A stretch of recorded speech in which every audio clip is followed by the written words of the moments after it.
Bonjour à toutes et à tous, j'espère que vous allez bien. Je vais vous proposer aujourd'hui une nouvelle vidéo, non pas sur la grammaire, mais sur la méthodologie pour le DALF, mais de manière plus générale sur la méthodologie de nombreuses épreuves qui sont proposées aussi bien par exemple en lycée en France, pour le français, mais également pour la philosophie, mais également pour des études supérieures. On vous demande souvent de faire une problématique. Alors, c'est quoi une problématique? Alors, on vous dit toujours, il faut faire un plan précis et proposer une problématique. Nous allons voir au cours de cette vidéo ce qu'est une problématique. Donc, je vais partager avec vous mon écran et je vais vous expliquer tout ça.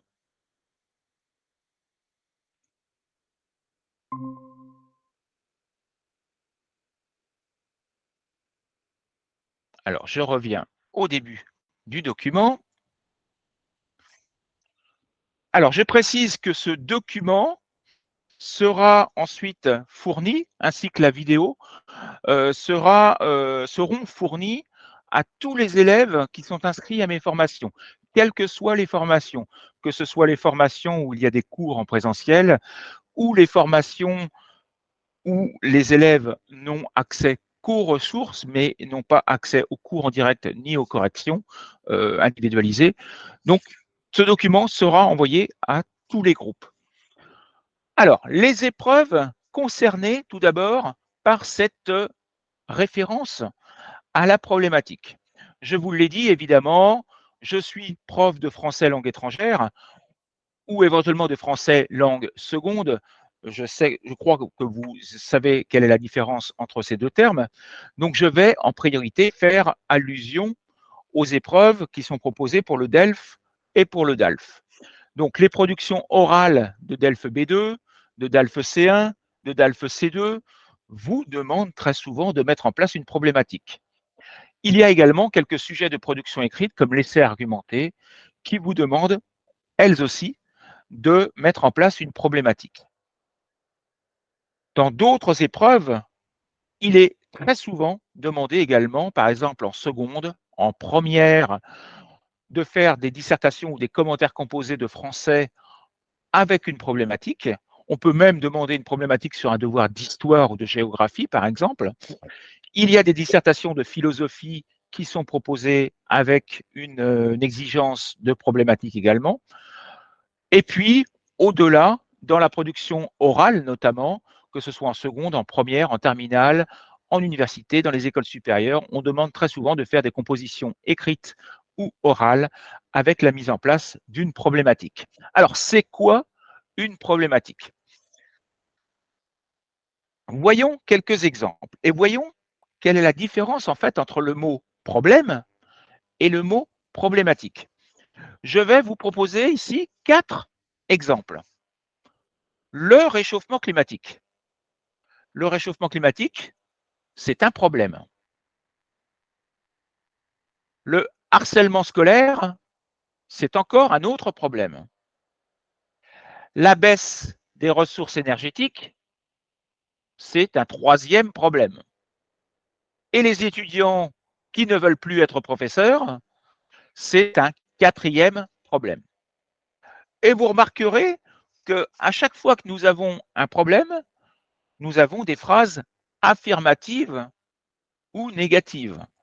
Les 3 premières sont affirmatives, il n'y a pas de négation dans la phrase, et la quatrième est négative, il y a les 2 négations ne plus. Alors en fait, vous vous rendez compte qu'un problème, c'est en fait une phrase affirmative, donc une difficulté que l'on rencontre. La problématique, ça va être en fait la réponse ou en tout cas la question que l'on va se poser pour savoir comment répondre à ce problème. Il y a du réchauffement climatique. OK. Comment pouvons-nous le combattre? Là, vous voyez, j'ai créé une question à partir de ce réchauffement climatique et cette question, c'est la problématique. Donc une problématique, c'est en fait toujours une question, une phrase interrogative. C'est une question. Et c'est donc une question que l'on va se poser par rapport au problème qui existe. Donc, rappelez-vous bien cette règle. Le problème, c'est une phrase affirmative ou négative. La problématique, c'est une phrase interrogative. Et donc, quand dans un devoir, on vous demande de mettre en place une problématique, c'est donc obligatoirement une question. Donc, certains d'entre vous ne proposez pas de questions. Donc, à partir du moment où vous ne proposez pas de questions, vous ne proposez pas de problématique. Revenons au sujet précédent. Le réchauffement climatique, nous l'avons vu, c'est un problème. Quelles sont les causes du réchauffement climatique? Ah, là, c'est une question. Nous avons donc créé une problématique à partir du problème. Comment lutter contre le réchauffement climatique et ses conséquences? Ah, c'est une autre question que nous avons créée sur le même thème, sur le même problème, mais vous voyez, j'ai oublié de mettre le point d'interrogation, vous le voyez, nous avons créé deux problématiques différentes pour le même problème. Donc, pour un problème, il peut y avoir plusieurs problématiques. Et c'est important parce que ce n'est pas parce que vous n'avez pas la même problématique que votre voisin ou qu'un collègue que votre choix est mauvais. Pour un même problème, on peut avoir donc plusieurs manières de le régler, plusieurs manières de l'expliquer, et donc il y a toujours plusieurs problématiques possibles. Voyons un autre exemple. Il pleut de moins en moins. Vous voyez, c'est une affirmation, c'est donc un problème. Comment pouvons-nous nous adapter au changement climatique? Ça, c'est une problématique. Donc, j'ai mon point de départ, c'est mon problème. Il pleut de moins en moins, donc il y a de plus en plus de sécheresse et donc de plus en plus de difficultés, notamment pour l'agriculture. Et donc, comment pouvons-nous nous adapter à ce changement climatique? Comment pouvons-nous adapter nos manières de faire de l'agriculture, nos manières de consommer, etc., en fonction de ce problème existant qui est le manque de pluie? Quelles sont les causes du changement climatique? C'est un autre problème. On dit il pleut de moins en moins. OK, c'est un problème. Mais pourquoi? Pourquoi pleut-il de moins en moins? Quelles sont les causes de ce changement climatique? C'est une autre problématique que nous avons créée à partir de ce problème. Il manque de plus en plus de pluie. Donc vous voyez, quand on vous demande, je le rappelle, hein, je le répète, dans les examens, on vous demande de mettre en place une problématique, pas un problème, une problématique. Et souvent dans les énoncés, on vous propose le problème.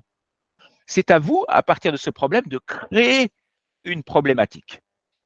Et c'est à partir de cette problématique que vous allez créer un plan, un développement qui va vous permettre de répondre à cette question.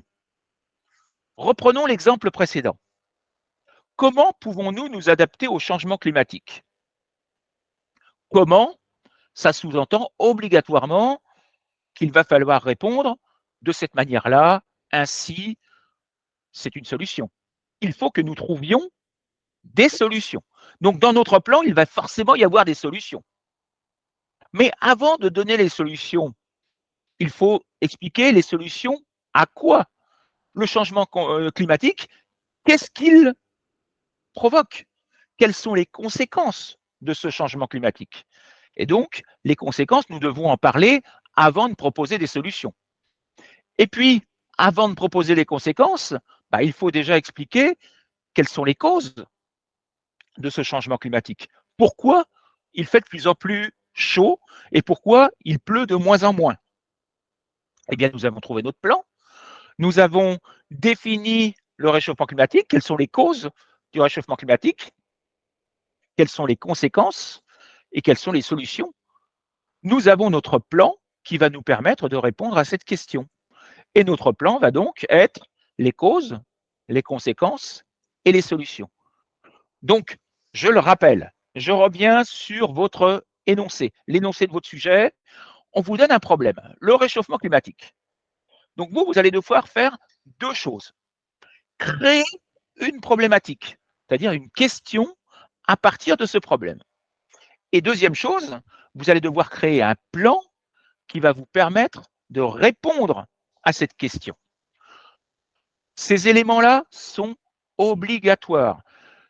Dans une méthodologie, si vous ne respectez pas ces règles-là, si vous ne mettez pas en place de problématiques et de plans, vous serez la plupart du temps hors sujet.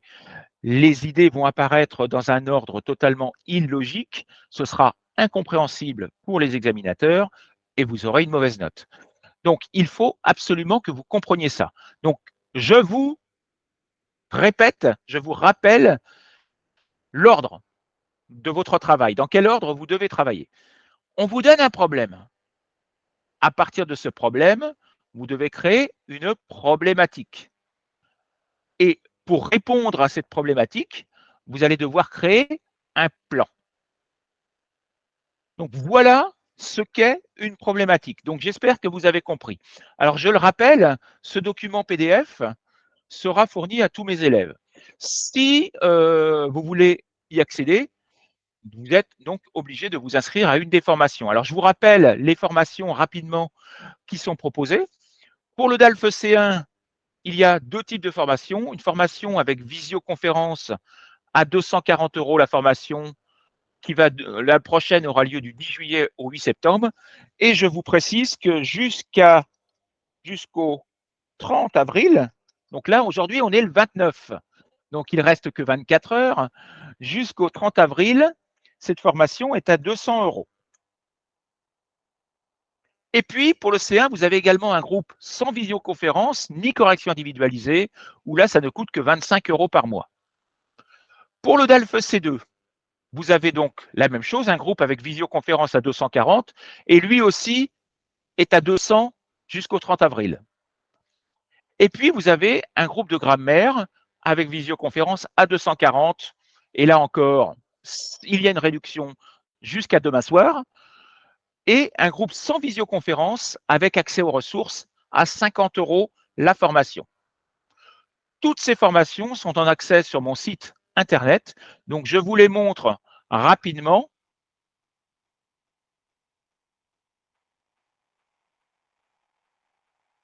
Donc, quand vous arrivez sur mon site internet, vous voyez, vous avez sur la 4e ligne formation cours, et donc en allant sur formation cours, vous avez l'ensemble des formations qui tombent. La formation de DALF C1 du mois de juillet, celle du mois de C2, celle de C2, DALF C2 du mois de juillet, la grammaire du mois de juillet également, et l'accès aux ressources pour la grammaire C1, C2. Il y a également des cours particuliers, mais après, ce sont les anciennes. Si vous voulez accéder au C1 avec accès aux ressources, c'est dans la partie formule que vous allez la trouver, et c'est celle-là, la première, DALF C1, mois numéro 1, 25 €. Le mois numéro 2 sera mis dans les prochains jours. Donc, voilà comment vous pouvez faire. Une fois que vous avez choisi, une fois que vous avez sélectionné, vous tombez sur le paiement, donc vous vous inscrivez, vous remplissez les informations, et ici, vous voyez, donc c'est 25 € que vous pouvez payer par PayPal ou par carte bancaire. Donc, voilà quelles sont les informations que je voulais vous donner. Alors, j'espère que vous avez compris quelles sont les caractéristiques de la problématique et du problème, et que vous ne confondrez plus, que vous ne proposerez plus des problèmes dans vos devoirs, parce que ce n'est pas des problèmes que l'on vous demande de développer, mais des problématiques, et donc de toujours répondre à la problématique. Donc, j'espère que vous avez compris. Je vous remercie de votre soutien et de me suivre régulièrement sur les réseaux sociaux. Je vous souhaite un bon week-end, bonnes vacances pour celles et ceux qui sont encore en vacances, et à bientôt. Au revoir.